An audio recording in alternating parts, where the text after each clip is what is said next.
everybody, it's Kelly from our Blue Door home. I'm starting something new and hopefully I can get my husband involved too.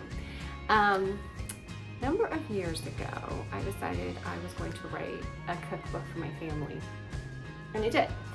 And it's been really fun giving it to family members and having them cook from it. A lot of them are family recipes, some of them are recipes that I developed. But it's kind of time for an update. So I had this really crazy idea to go through all the recipes and test them. And if there's any typos, which I found some in the cookbook over the years, or if there's anything I've changed, make those changes. And maybe add and subtract some recipes from it as well. And I thought it would be fun to do on video and put it on YouTube and share it with other people. So I'm starting today with the meatloaf recipe that I developed after many years and has been really successful in my family. It's one of my son's favorites. So we're gonna make it today.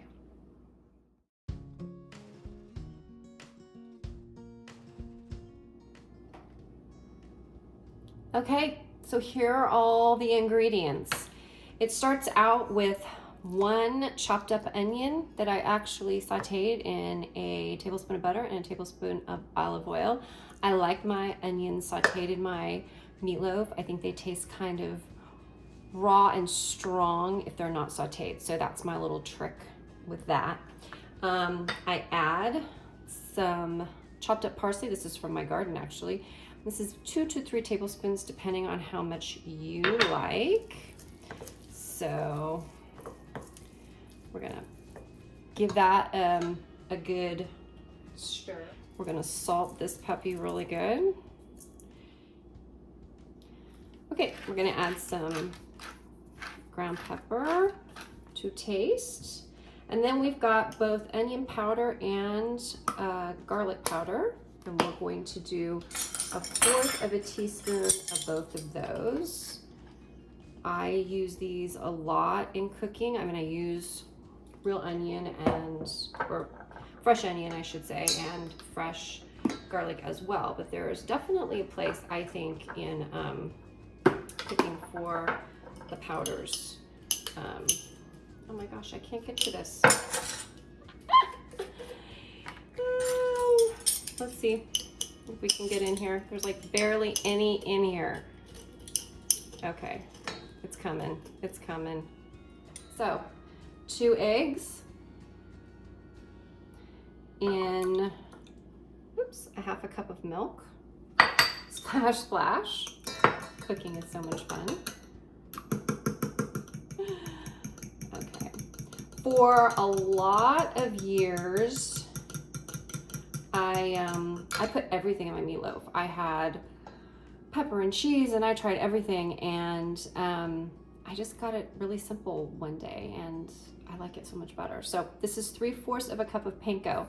Now, the original recipe that I developed actually had 15 saltine crackers, and I really do like the saltines. The problem is you buy a whole box of saltines and then they go rancid. So whereas I use a lot more panko. So I'm kind of modifying this and seeing if I like the panko better. And I might change up and not do the saltines, but do the panko instead. So that is a modification we're testing. So panko, we're gonna add our wet ingredients here and give it a good stir.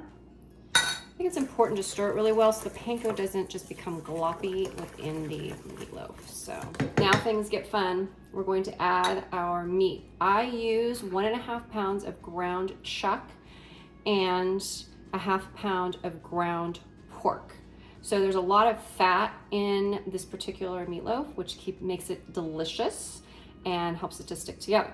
So one of the ways that I do this, I've got my pork here on top, is I'm gonna crumble up the beef, a little bit of the beef, and then I'm gonna crumble up a little bit of the pork, because you don't want like one little, group of just pork, right? You want it to be incorporated into the beef. So okay, the meats are all in here, and now we're gonna use the hands and we are going to mix it all together. Your hands are clean hands.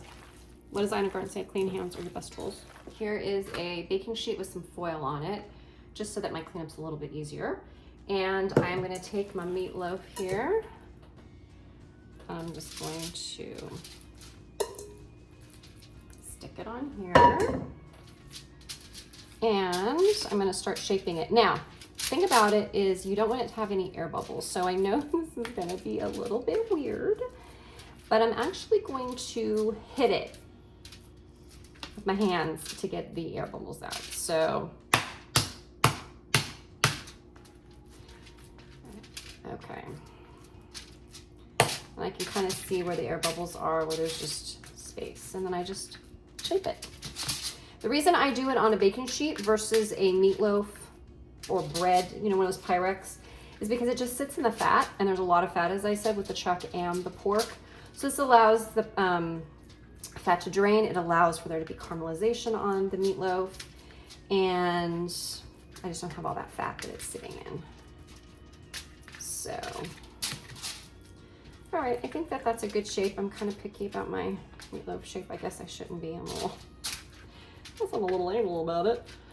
All right, there it is. When I am ready to bake this up, I'm gonna put bacon, and I will show you over. You could also put ketchup on it, but we really like the bacon. So you'll have to wait and see that later.